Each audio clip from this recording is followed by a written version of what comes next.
क्या करा कि आयरन के या स्टील के छोटे छोटे पीसेस ले आए, हल्के पीसेस ले आए। तो आयरन या निकल या स्टील के जो छोटे छोटे पीसेस हैं उनका वज़न क्योंकि उस मैग्नेट के कंपैरिजन में बहुत कम है, तो मैग्नेट उन छोटे छोटे पीसेस को अपनी तरफ अट्रैक्ट कर लेता है। ठीक है, तो मैग्नेट जो है अपनी तरफ अट्रैक्ट कर लेता है। इसका मतलब मूवमेंट किस में हुआ?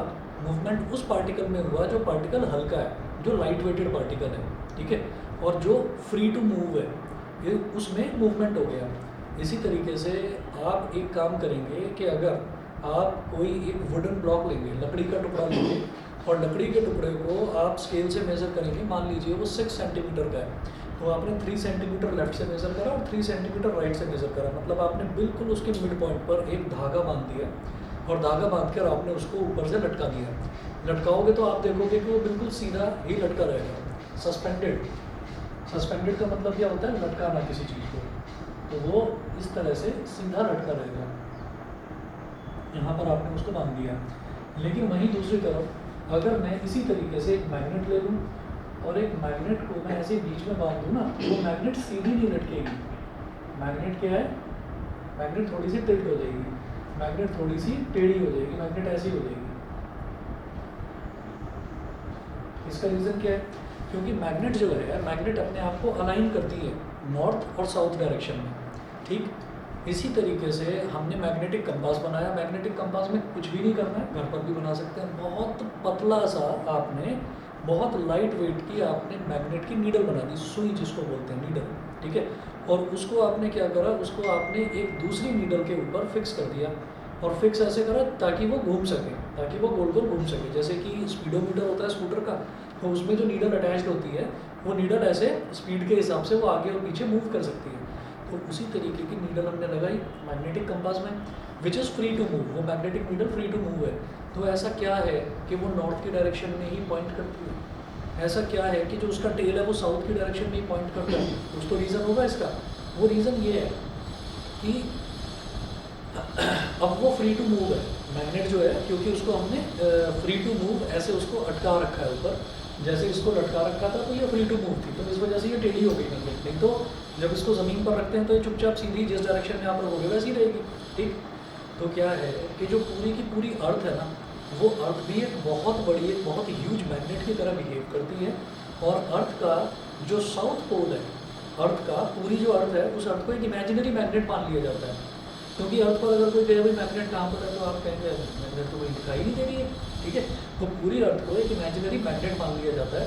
और वो जो इमेजिनरी मैग्नेट है अर्थ की, उसका जो साउथ पोल है, वो जो सस्पेंडेड मैग्नेट है या मैग्नेटिक कंपास है। सस्पेंडेड मैग्नेट का मतलब लटकाई हुई मैग्नेट, एक ऐसी मैग्नेट जिसको मैंने धागे से बांध कर लटका दिया है, तो वो उसके नॉर्थ पोल को अपनी तरफ अट्रैक्ट करता है। क्या? अर्थ का साउथ पोल। अर्थ का साउथ पोल मैग्नेट के नॉर्थ पोल को अपनी तरफ अट्रैक्ट करेगा। ठीक है, और अर्थ का नॉर्थ पोल मैग्नेट के साउथ पोल को अपनी तरफ अट्रैक्ट करेगा। तो ये रीज़न होता है किस चीज़ का? कि भाई जो हमारा मैग्नेटिक कंपास है, मैग्नेटिक कंपास नॉर्थ साउथ इस डायरेक्शन में पॉइंट करता है। समझ रहे हैं? तो अब आप ये देखिएगा, मैग्नेटिक फील्ड ऑफ अर्थ में हम अर्थ बनाएंगे। तो अर्थ का क्या है? अर्थ स्फेरिकल शेप की है, तो आप स्फीयर की एक शेप बना लीजिए।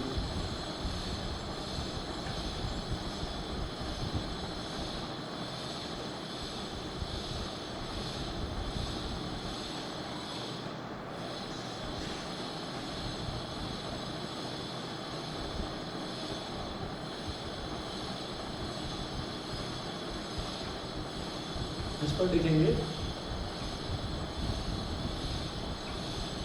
अर्थ नॉर्थ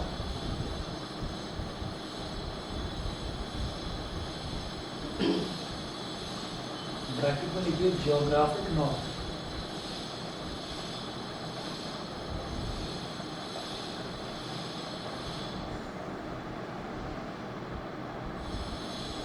यहाँ लिखेंगे अर्थ साउथ, इस पर लिखिए जियोग्राफिक साउथ,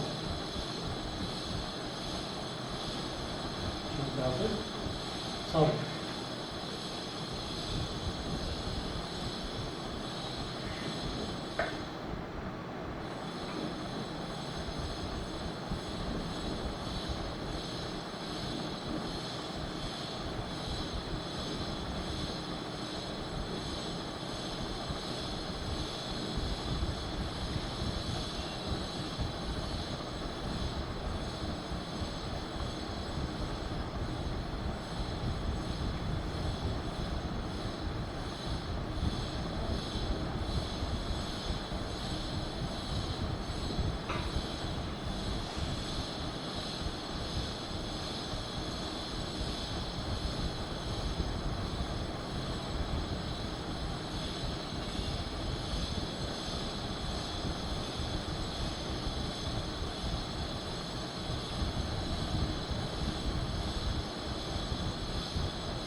तो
देखिएगा कि एक तो हमको मालूम है कि अर्थ की नॉर्थ डायरेक्शन क्या है, अर्थ की साउथ डायरेक्शन क्या है, एक तो हमको ये मालूम है।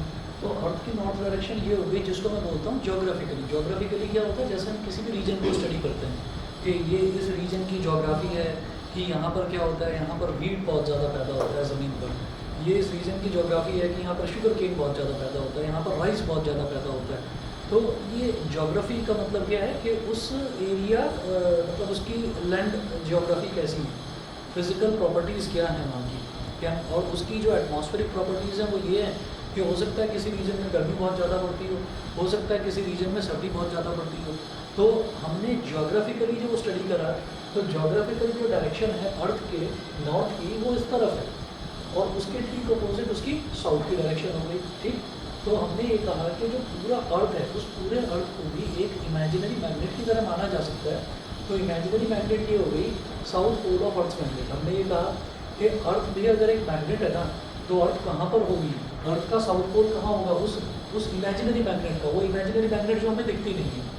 ये तो जोग्राफिक नॉर्थ हो गया, याद रखना ये नॉर्थ पोल नहीं है, ये जोग्राफिक नॉर्थ है कि अर्थ की नॉर्थ की डायरेक्शन ये है। ठीक है, जैसे इंडिया में हम नॉर्थ की डायरेक्शन क्या बोलते हैं, इंडिया में नॉर्थ की डायरेक्शन हम जम्मू कश्मीर और हिमाचल प्रदेश उत्तराखंड वो सब हमारा नॉर्थ की डायरेक्शन हो गई। ठीक है, और साउथ की डायरेक्शन हो गई केरला, कर्नाटक, तमिलनाडु, ये सब कुछ। ठीक, गोवा भी साउथ में आएगा फिर, वो आपका मिडिल में आता है। ठीक है, वो मेरे को अभी पढ़ना नहीं है, मैं पढ़ देना आराम से। नॉर्थ और साउथ समझ में आ गया। ठीक है, अब देखिएगा कि ज्योग्राफिक नॉर्थ मतलब क्या है कि नक्शे पर जो नॉर्थ है वो इस तरफ है, नक्शे पर जो अर्थ का साउथ है, नक्शा समझ रहे हैं मैप, ठीक, उस पर जो साउथ है वो इस डायरेक्शन इस तरफ है। अब जो एक्चुअल में जो अर्थ का जो नॉर्थ है, ज्योग्राफिकली जो नॉर्थ है उसकी तरफ अर्थ का जो इमेजिनरी मैग्नेट है उसका साउथ पोल अट्रैक्ट होगा उसकी तरफ। क्यों? क्योंकि south pole gets attracted towards north, similarly north pole gets attracted towards south. समझ गए? तो ये हमको चीज़ स्टडी करनी थी मैग्नेटिक फील्ड ऑफ अर्थ में। ठीक, कि पूरी अर्थ को एक इमेजिनरी मैग्नेट माना जा सकता है। ये जो पूरा मैंने सर्कल बनाया एक्चुअल में सर्कल नहीं है, ये स्फीयर है। ये हमारा क्या है, ये अर्थ है। नोट कीजिएगा, a freely suspended magnet always points in the north-south direction.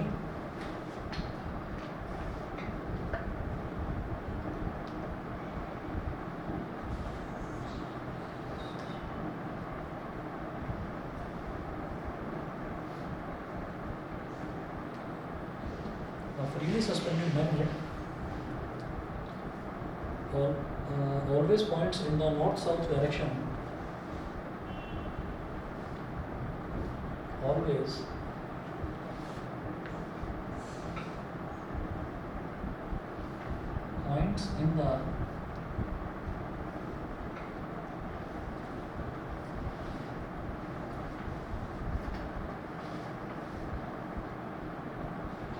Always points in the north-south direction, even in the absence of any other magnet.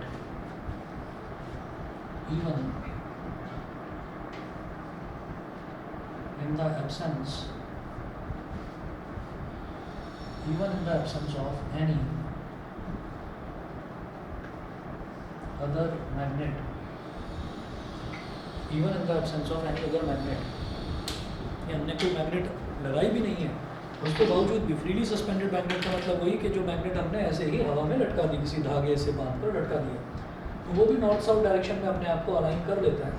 Even in the absence of अगर ये अर्थ का मैग्नेट नहीं हुआ उसके बाद भी ये नॉर्थ नीचे ही शो करेगा और साउथ ऊपर ही। अगर ये अर्थ का मैग्नेट नहीं हुआ, मतलब अर्थ अगर एक मैग्नेट की तरह बिहेव नहीं करेगी, हाँ। तो फिर तो मैग्नेट भी एक नॉर्मल लोहे के टुकड़े की तरह बिहेव करेगी, फिर वो कहीं किसी डायरेक्शन में इशारा करेगी ही नहीं, ठीक है। क्योंकि अर्थ एक मैग्नेट की तरह बिहेव करता है, पूरा का पूरा अर्थ। इस वजह से जो मैग्नेट है वो भी नॉर्थ की डायरेक्शन में आकर रुक जाती है और नॉर्थ और साउथ की डायरेक्शन में सबसे आएगी। नॉर्थ नीचे है ऊपर है, क्या समझ रहे हो? मतलब भूल गया मैं ये इंडिया की बात नहीं कर रहा हूँ, मैं अर्थ की बात कर रहा हूँ। मैं अर्थ की बात तो कर अर्थ जो है वो कंटिन्यूसली रिवॉल्व करती रहती है, तो किसी एरिया का कभी ऊपर हो जाता है, किसी एरिया का कभी नीचे हो जाता है। हम डायरेक्शन की बात कर रहे हैं कि अर्थ का नॉर्थ डायरेक्शन इस तरफ है और साउथ डायरेक्शन इस तरफ है।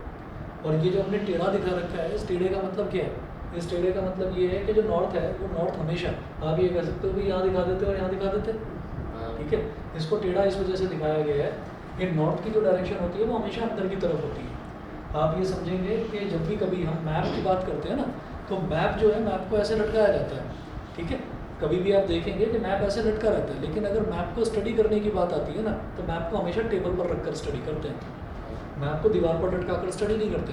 तो टेबल पर रखकर स्टडी करने का मतलब क्या है कि नॉर्थ की डायरेक्शन जो है वो कहाँ है। अगर मान लीजिए मैप ऐसे लटका रखा है और उसको मैंने ऐसे टेबल पर रख दिया, तो नॉर्थ कहाँ हो गया? अंदर की तरफ, और साउथ हो गया बाहर की तरफ। जबकि ईस्ट राइट में और वेस्ट लेफ्ट में, वो हमेशा ऐसे रहेगा ही रहेगा, ठीक है। तो इसको इस तरीके से स्टडी करा जा सकता है। नहीं तो अगर मान लीजिए हम ये कहें कि नहीं इस तरह से हमने लटका रखा है, तो नॉर्थ का मतलब ये है कि मुझे जम्मू कश्मीर जाने के लिए आसमान में जाना पड़ेगा, नहीं ना। तो हमें अगर मान लीजिए हमारे पास कोई रास्ता नहीं है, कोई जीपीएस नहीं है बताने वाला, तो हम क्या करेंगे? हम एक मैग्नेटिक कंपास लेकर आएंगे और कोई आपसे ये कहे कि भाई नॉर्थ डायरेक्शन में जाओगे तो आप जम्मू कश्मीर पहुंच जाओगे, आप उत्तराखंड पहुंच जाओगे। तो उसके लिए आपको क्या करना होगा? उसके लिए आप मैप लेंगे और मैप को टेबल पर रखोगे, और टेबल पर मैप रखने के बाद में उसके ऊपर आप कंपास रखेंगे। अब पता चला कंपास की नीडल इस तरफ डायरेक्शन कर रही है, तो फिर आप नीचे से मैप को घुमाकर उस नॉर्थ की डायरेक्शन में जम्मू कश्मीर को अलाइन कर दोगे। और जब वो अलाइन हो गया तब आप कहेंगे नॉर्थ ना इस तरफ है, इस तरफ नहीं है, ठीक है। तो मैप को आप टेढ़ा मेढ़ा कैसा भी रखो, ठीक, लेकिन जब मैप के ऊपर जब आप कंपास रखोगे ना, तो कंपास अपने आप, क्योंकि पूरा का पूरा जो अर्थ है वो एक मैग्नेट की तरह बिहेव करता है। तो जो अर्थ है, जो मैग्नेट आप रखेंगे, मैग्नेट में जो नॉर्थ पॉइंटिंग नीडल है ना, नीडल का जो टिप है वो क्या है? वो नॉर्थ पोल है। तो नॉर्थ पोल जो है वो अर्थ के इमेजिनरी साउथ की तरफ पॉइंट करेगा, अर्थ के इमेजिनरी साउथ की तरफ पॉइंट करेगा। और अर्थ का जो इमेजिनरी साउथ है वो क्या है? वो एक्चुअल में ज्योमेट्रिक नॉर्थ है, ज्योग्राफिक नॉर्थ है, समझ गए। तो इस वजह से हम ये कहते हैं कि सवाल दिमाग में ये आता है कि जो अर्थ का नॉर्थ है, जो अर्थ का नॉर्थ है, क्या वही उस नीडल के नॉर्थ को अपनी तरफ अट्रैक्ट करता है? हम कहते हैं नहीं, वो कहीं नहीं करेगा, वो तो डायरेक्शन है, वो तो डायरेक्शन चुपचाप रखी हुई है। मैं ये कहूँगा कि मैं रात को इधर सोया, मैंने देखा कि सूरज उधर से निकला, तो मुझे ये समझ में आ गया ना कि ईस्ट वहाँ पर है, ठीक है। तो हमको ईस्ट डायरेक्शन का पता चल गया। अब जब मुझे ईस्ट का पता चल गया तो मैं क्या करूँगा? मैं एक लेज़र लाइट लूँगा, लेज़र लाइट की मैं बीम ऐसे डालूंगा, और बीम डाल के मैं ये कहूँगा कि अगर मैंने बीम ऐसे डाली है, डायरेक्ट सन पर वो बीम जा रही है, सन की डायरेक्शन में वो बीम जा रही है, तो मैंने वहीं पर उस लेज़र लाइट को फिक्स करा और वहाँ पर एक सामने मिरर लगाया। अब मिरर क्या करेगा? वही जो लेज़र लाइट है उस लेज़र लाइट को ऐसे रिफ्लेक्ट कर देगा पीछे की डायरेक्शन में। तो मैं बोलूँगा जब ईस्ट यहाँ पर है तो वेस्ट जस्ट उसके पीछे होगी, समझ रहे हैं। तो ईस्ट और वेस्ट का तो मेरे को ये पता है नेचुरल तरीका, और दूसरा नेचुरल तरीका नॉर्थ और साउथ का है, उसके लिए मैग्नेट है हमारे पास। तो वो मैग्नेट कहाँ से आई? वो मैग्नेट कैसे रुक जाती है नॉर्थ की तरफ? वो इस वजह से रुक जाती है क्योंकि जो अर्थ का नॉर्थ है ना, जो अर्थ का ज्योग्राफिक नॉर्थ है, वो एक पूरा अर्थ को एक इमेजिनरी मैग्नेट माना जाता है, उसका साउथ पोल है, ठीक है। तो साउथ की तरफ वो नॉर्थ नीडल जो है वो अट्रैक्ट करती है, बस ये है कहानी, ठीक है। उसी चीज़ को हम यहाँ पर लिख देंगे, समझ गए कि नहीं? ठीक है। अरे भाई तुम किस नंबर से ऊपर बढ़ने का सोचो, तुम 8th क्लास की ज्योग्राफी की बुक की बात कर लो। 5 साल से निकली मैंने SST समझ इसलिए नहीं आ रहा। सर साइंस में मेरी हालत ख़राब है, लेकिन मैथ्स में मैं बहुत अच्छा हूँ। साइंस में कितने नंबर थे? 1 नंबर था, है ना। अभी जो टेस्ट हुआ था 1 या 1.5 नंबर था, है ना। मैथ्स में 3 नंबर, क्या बात है। तो इस हिसाब से तो कहोगे कि मेरा परफॉर्मेंस डबल इम्प्रूव कर गया। उसमें 1.5 नंबर था और 1.5 × 2, तो मैंने डबल इम्प्रूवमेंट दिखाया, 3 नंबर आ गए मेरे। अरे सोचना चाहिए थोड़ा, हर वक्त हंसी मजाक हंसी मजाक, तुम्हारी भी वही हालत है। मैं तो सोच रहा था घर पर बताऊँ ना बताऊँ। मैंने तो पता है इनका, मैंने पेपर ही देखा है। अरे फिर भी कुछ तो करो, एटलीस्ट यार फॉर्मूला तो लिखो। मैंने यही तो बोला था। एक लड़का था, उसने कहा कि सर मेरी ए भी तैयार नहीं है, मेरा सिर्फ क्वाड्रेटिक तैयार है। मैंने कहा तू सिर्फ क्वाड्रेटिक कर, और क्वाड्रेटिक के 2 क्वेश्चन दिए थे, 2 में फुल में से फुल है उसके अंदर। और मतलब पेपर से 1 घंटा पहले पता है क्या पूछता है, ये बहुत स्मार्ट बनता है ना अपने आप को। पेपर से 1 घंटा पहले मेरे से पूछता है कि सर वो कंप्लीटिंग द स्क्वायर मेथड मेरे को समझ में नहीं आया। मतलब इस नालायक को ये भी नहीं पता है कि वो सिलेबस में नहीं है, और 1 घंटा पहले ही बुक उठा कर देखी होगी। क्यों? क्योंकि मुझे सब आता है। तो ये जो चीज़ है ना, ये दिमाग से निकाल दो। पेपर देने आ रहे हो, एटलीस्ट फॉर्मूला तो लिखो। ब्लफ मार रखा है पेपर में, तो उससे पता है क्या समझ में आता है? उससे ये समझ में आता है कि ये टीचर का नहीं है, अपना ही बेवकूफ़ बना रहा है, और हंसी मजाक हाँ हाँ बस किसी भी लगे रहते। तैयारी उसकी भी ख़राब थी, एटलीस्ट उसका पेपर तो देख लो। उसकी भी तैयारी ख़राब थी। उसने 1 दिन पहले भी बोला था कि सर कुछ नहीं आता है, तैयारी नहीं है, और उसने तमीज़ से तैयारी करी है। जितने पेपर उसके नंबर कम है, शायद 12 या 13 नंबर है, लेकिन गुड उस पर क्यों दिया गया है? क्योंकि उसने कायदे से करा। मैंने ये बताया कि लास्ट में स्टेटमेंट लिखनी है, इसने माही ने सब में स्टेटमेंट लिख रखी है। आधा नंबर इस वजह से काटा ताकि इसको याद रहे, जहाँ पर वो आधा नंबर कटा है वो प्रॉब्लम इसको याद रहे, इस वजह से। तो कुछ तो इम्प्रूवमेंट दिखाओ ना, कुछ तो सोचो। और अब तो टाइम भी हो गया इतना पढ़ते हुए, और जो चीज़ पे प्रॉब्लम आ रही है वो प्रॉब्लम पूछो। प्रॉब्लम भी नहीं पूछते क्यों? तो भी सब आता है। कई बार ऐसा भी हुआ है, मैंने इसको ये बोला, मैंने कहा भाई नोट कर दो, चलिए तो मैंने करा हुआ है। तो ये हालत है तुम्हारी। अब इस चीज़ को मैं हमेशा बता रहा हूँ, सोच लो कि पेपर बड़ा खतरनाक IIT लेवल का आ गया, जबकि ऐसा होगा नहीं, ठीक है? या ये समझ लो कि पेपर में कुछ भी नहीं आता है, तो भैया फॉर्मूले जरूर लिख देना। क्वेश्चन देखकर ये तो समझ में आ जाएगा कि किस चैप्टर का है। अगर 4 हैं, अगर 4 क्वेश्चन हैं, बल्कि मैंने 5 क्वेश्चन दिए थे, अगर 5 में आप एक फॉर्मूला भी लिख कर आ जाते ना, तो एक नंबर में उसका भी दे देता। एटलीस्ट फॉर्मूला भी लिखते थे, तो कहीं पर फॉर्मूला भी मेंशन नहीं करा। और पहला जो क्वेश्चन है उसमें सीधा क्वाड्रेटिक फॉर्मूला लगा रहे हैं भाई साहब, और क्वाड्रेटिक इक्वेशन लिखी ही नहीं है। वो तो लिखोगे। सबसे पहले देख लो मैंने क्या लिखा हुआ है तुम्हारे पेपर का फ्रंट पेज पर, इक्वेशन का है। इक्वेशन ही नहीं लिखी है, पता नहीं क्या सॉल्व कर रहा है। तो मैं वही तो कह रहा हूँ, हम 3 महीने से क्या प्रैक्टिस कर रहे हैं? ये 1 महीने में सिलेबस निपट जाता हमारा। हम 3 महीने से प्रैक्टिस इसी चीज़ की तो कर रहे हैं, स्टेप बाय स्टेप हमको सब कुछ करना है। उस चीज़ पर तो फोकस करो, उस चीज़ पर ध्यान नहीं दो। तो ये ऐसे होता नहीं है, ऐसे होता नहीं है। जो बच्चा कह रहा है कि मुझे मैथ्स में डर लग रहा है, उसके तो अच्छे नंबर आ रहे हैं। जो कह रहा है मुझे मैथ्स में सब कुछ आता है, बेचारा पास भी नहीं हो पा रहा। तो टीचर को भी तो दुख होता है ना इस चीज़ का। इस चीज़ पर काम करिए, नहीं तो आगे प्रॉब्लम होने वाली है। अब तो डेट शीट भी आ गई 12th वालों को, तो चलो मैं फिर भी उतना नहीं कह रहा हूँ कुछ, क्योंकि 12th वालों के पास हर पेपर में 7-7, 8-8 दिन की छुट्टी है, हर एग्जाम में। तुम्हारे पास उतनी छुट्टियाँ नहीं है, मुझे लग रहा है शायद 4-5 दिन की छुट्टी है। जल्दी तुम्हारे पेपर भी फिनिश होंगे, तो जून में जाकर खत्म हो रहे हैं पेपर। पहला पेपर कब है? 27 अप्रैल को है। अब मैं 12th की बात करूँ तो उनका 7 मई को पहला पेपर है। तो 27 अप्रैल है, तो आप देख लीजिए ना, आज 15 तारीख हो गई। अभी हमको कल पढ़ना है, परसों पढ़ना है, फिर हम 3 दिन की होली की छुट्टी रखेंगे। 20 तारीख खत्म हुई, 21 तारीख आते ही ये लगेगा कि भाई 1 महीना भी नहीं बचा। तो वो सोचो आप।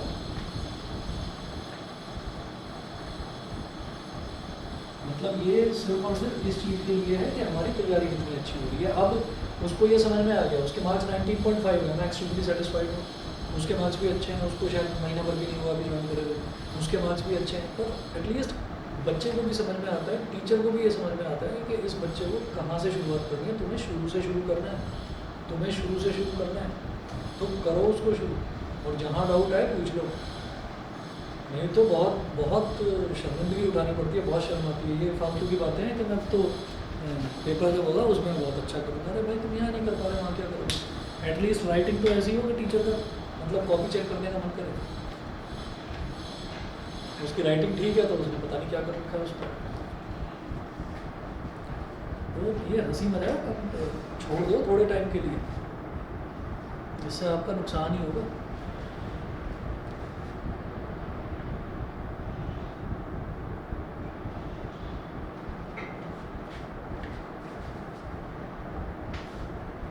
समझ रहे हैं ना टेस्ट का पर्पस? समझ रहे हो टेस्ट का पर्पस क्या है? टेस्ट का पर्पस बस ये है कि तुम्हें ये रखना है कि तुम्हें अपनी परफॉर्मेंस ऐसी ही मेंटेन रखनी है, तुम्हें पीछे इम्प्रूव करना है, ठीक है? तुम्हें भी इम्प्रूव करना है और तुम्हें बहुत ज़्यादा इम्प्रूव करना है।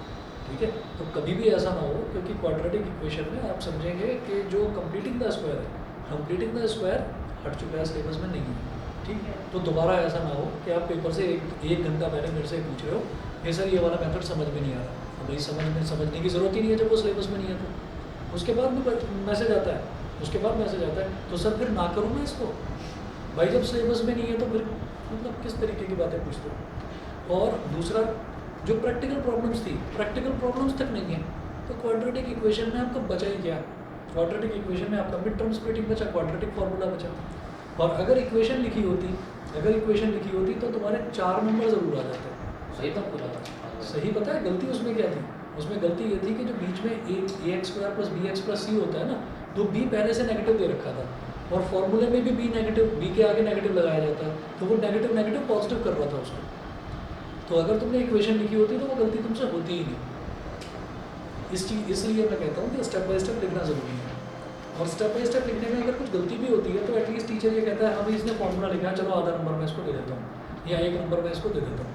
तो हर एक क्वेश्चन में आप एक नंबर अगर गेन करते चले जाओगे ना, आप देखिए ना पेपर में क्वेश्चन कितने आते हैं, शायद 20 या 21 से 25। 20 से 25 नहीं फिक्स होंगे, मैंने पैटर्न देखा नहीं, 14 या 13 होंगे ना। तो आप ये देखो कि अगर हर एक में आप एक नंबर भी लेते आ जाओगे ना, तो भी आपके 14 नंबर तो 14 तो नंबर आपके हो ही गए। तो आउट ऑफ कितना है 35 नहीं 40 में से 14 कितने हो गए? 20%, 50% से थोड़े कम हुए। अगर ये 33% है तो आप पास हो गए। तो इसलिए पास होना कोई बहुत बड़ा हाथी घोड़े नहीं लगाने पड़ते पास होने के लिए। पास होने के लिए आपको हर क्वेश्चन अटेम्प्ट करना होता है, छोड़ना नहीं होता। ये चीज़ है। अभी मुझे ध्यान नहीं आ रहा आप में से किसी ने क्या करा था कि शायद एक जो लास्ट क्वेश्चन था उसमें n की वैल्यू निकालनी थी और Sn निकालना था, तो n निकाला था लेकिन Sn नहीं निकाला, शायद तुमने ही करा था, है ना। तो उसने इतना करा तो मैंने उतने के नंबर दिए हैं उसको। ये फ़ायदा सब्जेक्टिव में मिलेगा, ऑब्जेक्टिव में ये फ़ायदा नहीं था। ऑब्जेक्टिव में गलत है तो 0 है, इसीलिए मेरे को टेंशन है तुम्हारा रिजल्ट आएगा क्या? कह रहे हो ना शाम तक रिजल्ट आ जाएगा, इसीलिए टर्म 1 की मेरे को टेंशन है। तो आप ये देखिएगा कि जो सब्जेक्टिव है, सब्जेक्टिव में ये नहीं होता कि आप फेल हो जाओगे, सब्जेक्टिव में आप पास हो सकते हो बड़े आराम से, क्योंकि आपको जो आपने मार्क्स जो आपने अटेम्प्ट करा है उस पर कुछ ना कुछ टीचर मार्क्स देगा जरूर। ये चीज़ है। और सबसे ज़्यादा धोखेबाज सब्जेक्ट ही हैं जिनके आप ट्यूशन पढ़ रहे हो, मैथ्स और साइंस। इसमें ज़रा सा ओवर कॉन्फिडेंस हुआ तो 2 मिनट लगते हैं पेरेंट्स को, टीचर्स को, साथ वालों को 2 मिनट लगते हैं उन्हें करा गया पूरे साथ, उनको 2 मिनट लगते हैं। आपने तैयारी पूरी कर रखी है, पूरी मेहनत कर रखी है, लेकिन एक स्ट्रैटेजी गलत थी। स्ट्रैटेजी ये गलत थी कि हमको पेपर करना नहीं आया। तो पेपर करना बहुत ज़रूरी है। किस तरीके से पेपर करते हैं? जब क्वेश्चन है क्वाड्रेटिक इक्वेशन है तो पहले इक्वेशन तो मेंशन करोगे, उसके बाद फिर फॉर्मूला लिखोगे, फिर उसके स्टेप्स कंप्लीट करोगे। आंसर आ गया तो आप उसमें ये पूछोगे, जैसे उस क्वेश्चन में था कि in which year Subba Rao salary reached rupees इतना, तो आप लिखेंगे ना n=11, तो मतलब अंधा आदमी भी करके छोड़ देगा n=11। तो वहाँ तक अगर करके छोड़ भी दिया तो क्या फ़ायदा होगा उसका? आप पूरा स्टेटमेंट तो लिखो जो आपसे पूछा गया। तो ये वही वाली बात हो गई, what is your name, Pranav.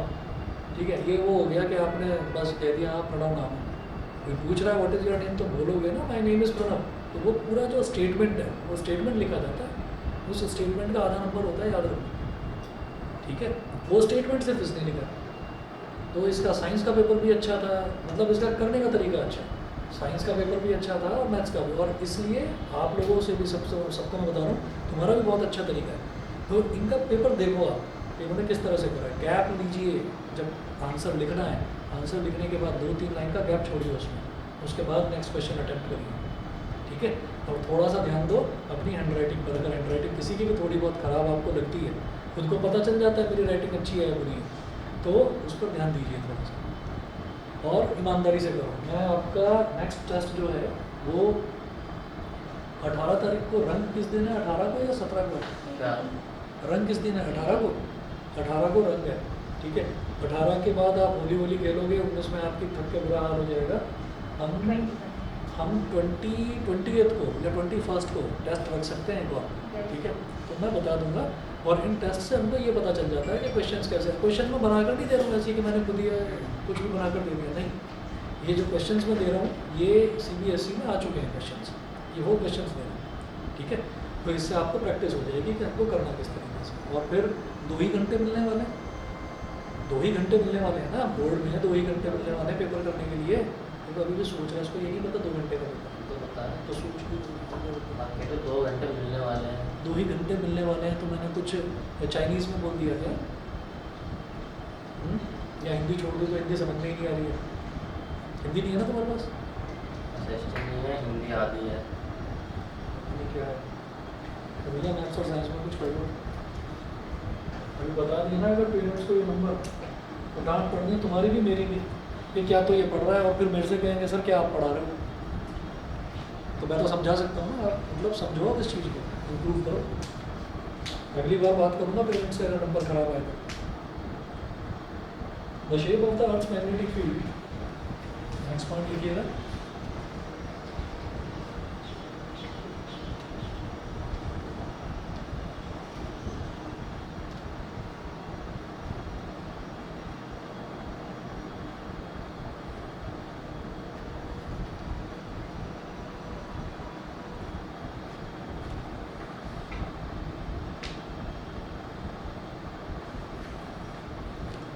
The shape of the Earth's magnetic field resembles that of an imaginary bar magnet. Resembles that of an imaginary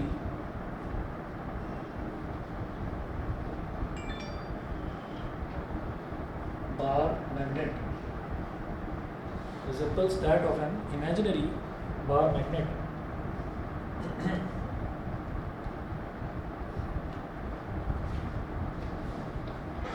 अब 2 इंपॉर्टेंट पॉइंट्स लिखना, अगर अर्थ मैग्नेटिज्म का क्वेश्चन बनता है तो इसी से आपको हेल्प मिल जाएगी। यही आपको 2 लाइनें लिखनी होंगी। क्या? The south pole of earth magnet is in the geographical north.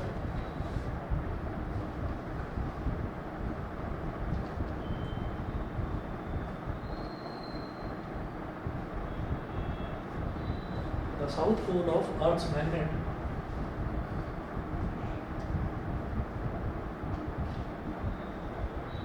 is in the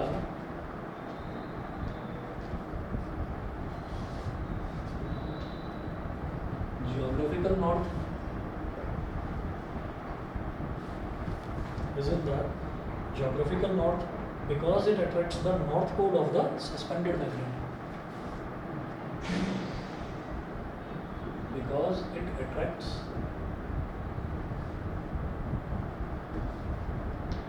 the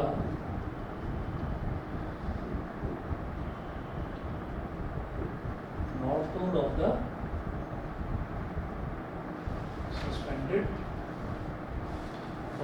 the suspended magnet. Or next, the north pole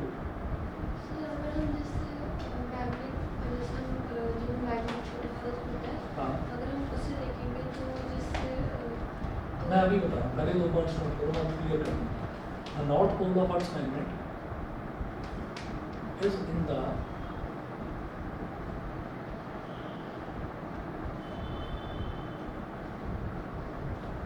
geographical south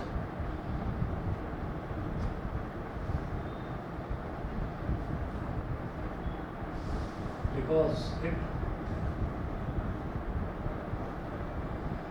attracts the south pole of the suspended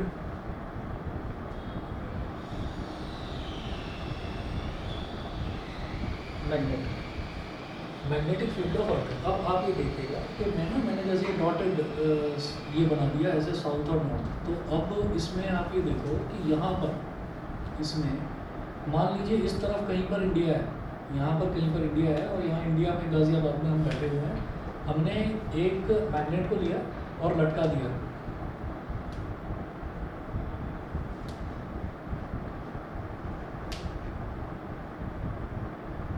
मैंने हमने ऐसे धागे से एक magnet को ऐसे लटका दिया, तो मैग्नेट को ऐसे हमने लटका रखा है।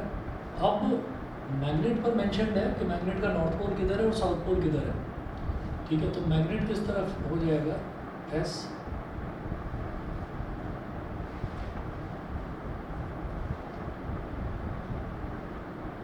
कि यहाँ करूँ उसको,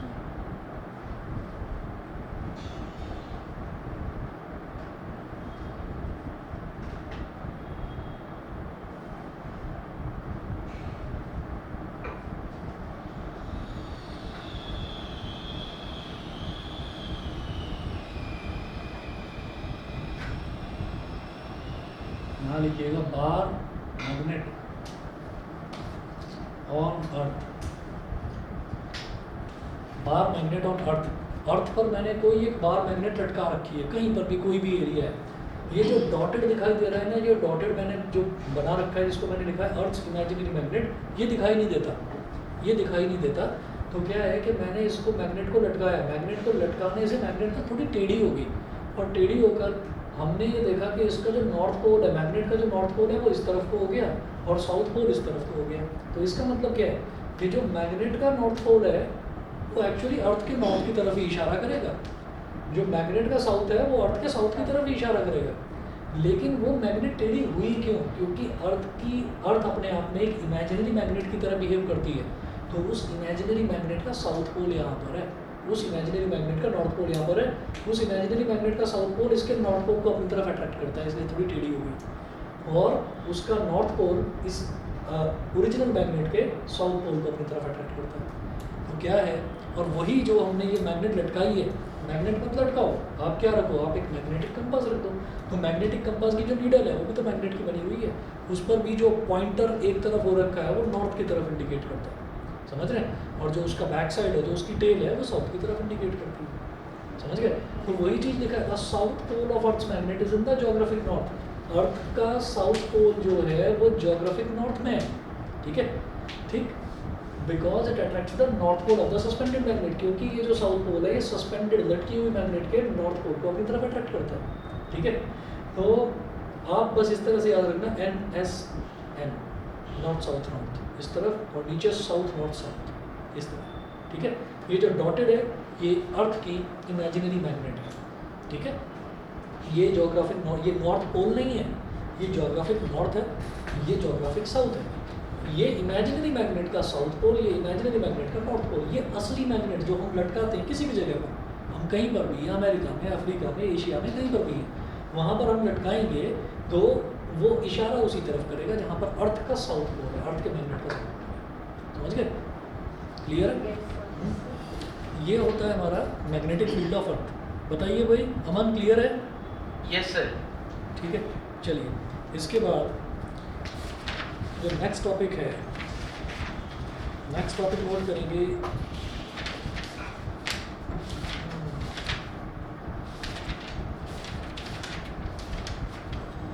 मैग्नेटिक इफेक्ट ऑफ करंट और इलेक्ट्रोमैग्नेटिज्म। इलेक्ट्रोमैग्नेटिज्म लिखिएगा, क्या लिखें, electro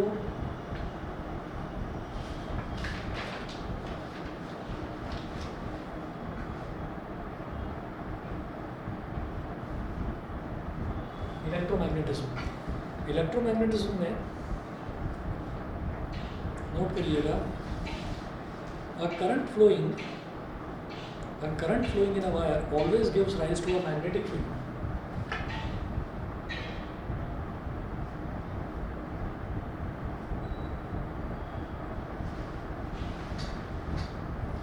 A current flowing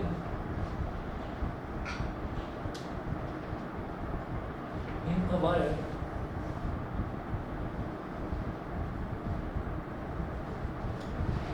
always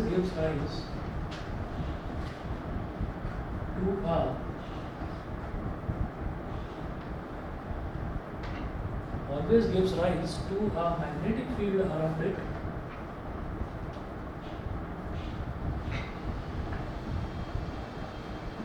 always gives rise to a magnetic field around it. This phenomena is called electromagnetism.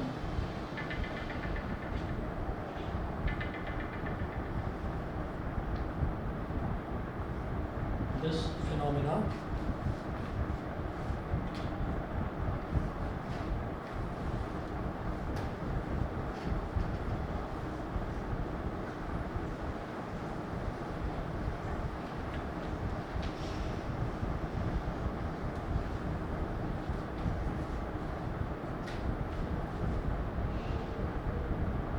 This phenomena is called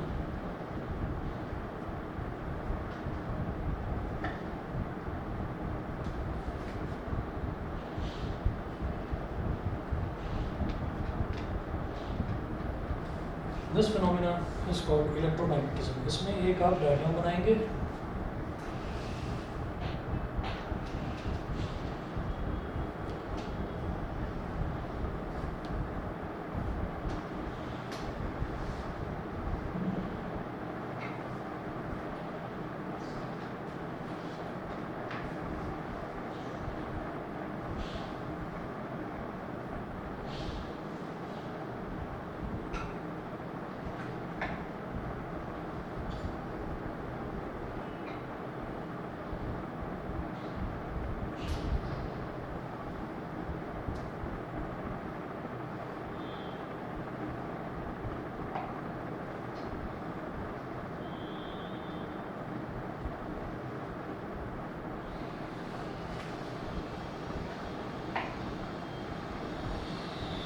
ध्यान दीजिएगा, कैपिटल जी, इधर भी capital G.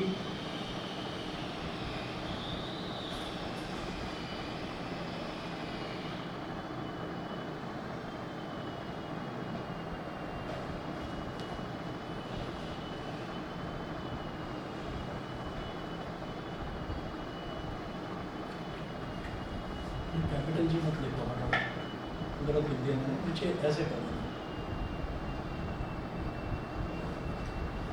अब देखिएगा, इसमें मैं क्या समझाना चाह रहा हूँ कि यहाँ पर जैसे ये हमारा पॉजिटिव टर्मिनल है, ये पॉजिटिव टर्मिनल है, तो पॉजिटिव बैटरी लगी हुई है और एक कोई सर्किट है, स्विच को मैंने ऑन करा। स्विच को ऑन करने का मतलब क्या है कि हमने इसको यहाँ पर ऐसे कनेक्ट कर दिया, ठीक है। तो यहाँ से जब करंट निकलेगा ना, तो ये पॉजिटिव से निकलकर नेगेटिव की तरफ जाता है। तो जब ये करंट इस तरह से जाएगा तो ये जो कंपास है, ये जो ना कंपास है,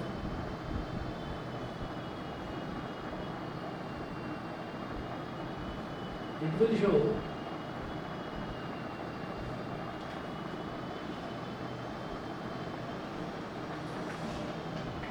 deflection, it will show deflection, ठीक है। ऐसे ही इसमें भी आप किसी भी तरीके से कनेक्ट करिए, कंपास जो है वो डिफ्लेक्शन शो करेगा ही करेगा। मतलब किसी भी तरह से कनेक्ट करने का मतलब क्या है कि एक तरह तो करंट आपका ऐसे जा रहा है पॉजिटिव से नेगेटिव, और एक तरफ करंट आपका ऐसे जाएगा पॉजिटिव से नेगेटिव होता होगा, ठीक है। तो इस केस में कंपास जो है वो डिफ्लेक्शन शो करेगा। कंपास डिफ्लेक्शन शो कर रहा है, कंपास को मैंने कहीं कनेक्ट नहीं कर रखा है, कंपास को मैंने उसके बराबर में रखा हुआ है, ऐसे ही रख दिया। तो इसका मतलब क्या है, इसका मतलब ये है कि ये जो करंट है, करंट जो है ये मैग्नेटिज्म प्रोड्यूस करता है अपने आसपास, ये अपने आसपास एक मैग्नेटिक फील्ड डेवलप कर देता है, ठीक है। और उसी फिनोमिना को हम बोल देते हैं इलेक्ट्रोमैग्नेटिज्म। इलेक्ट्रिसिटी की हेल्प से मैग्नेटिज्म का प्रोड्यूस होना। ये डिफ्लेक्शन कब दिखाता है मैग्नेटिक कंपास, जब आप इसको किसी मैग्नेट के पास लेकर आते हो। आप इसको मैग्नेट के पास तो लेकर नहीं आए, तो कोई मैग्नेट तो थी नहीं, फिर भी ये डिफ्लेक्शन दिखा रहा है। तो डिफ्लेक्शन दिखाने का मतलब ही क्या है कि जो आपका वायर है, करंट कैरिंग वायर है, वो भी एक डिफ्लेक्शन दिखा रहा है। यहाँ पर इतने सारे वायर हैं, सभी वायर्स में करंट है, ठीक है। इनके पास आप कोई भी 10 रुपये का या 20 रुपये का मैग्नेटिक कंपास आता है, वो लेकर आओ, ऐसे रखो इसके पास में। तो इनमें से क्योंकि करंट पास हो रहा है तो वो डिफ्लेक्शन शो करने लगे। उसको हटाओगे तो वो शांत बैठ जाएगा, शांत बैठकर नॉर्थ डायरेक्शन की तरफ इंडिकेट करना शुरू कर देगा। लेकिन आप जैसे ही इसको करंट कैरिंग वायर के पास लेकर आओगे, ला कर रख दो, आप कहोगे नहीं ये तो मैं यहाँ से उठाकर लेकर आया हूँ ना, जिस वजह से शायद थोड़ा बहुत हिल गया होगा। तो ये इलेक्ट्रोमैग्नेटिज्म नहीं कहलाता। तो हम कहते हैं ठीक है कोई बात नहीं, आपने कंपास को रख दिया शांति से, कंपास चुपचाप है, उसका डायरेक्शन नॉर्थ की तरफ है, ठीक है। आपने उसको रख दिया, आपने उसके बराबर से एक धीरे से एक वायर निकाल दिया, उसके बराबर से रखा हुआ है वो वायर भी, ना वायर में मोशन है ना कंपास में मोशन है। वायर को लगा दिया आपने स्विच बोर्ड में, स्विच बोर्ड को जैसे ही आप ऑन करोगे तो करंट फ्लो करना शुरू करेगा, तुरंत वो डिफ्लेक्शन दिखाना शुरू करेगा। जैसे ही आप बंद करोगे डिफ्लेक्शन बंद। ये होता है। तो इसका मतलब क्या है कि कोई भी करंट कैरिंग वायर जो है वो अपने आसपास एक मैग्नेटिक फील्ड भी प्रोड्यूस करता है। इसी फिनोमेना को हम इलेक्ट्रोमैग्नेटिज्म बोलते हैं, ठीक है। तो इसको आगे करते हैं नेक्स्ट क्लास में, आज इतने कर लीजिए। Thank you sir. ओके, नमस्ते।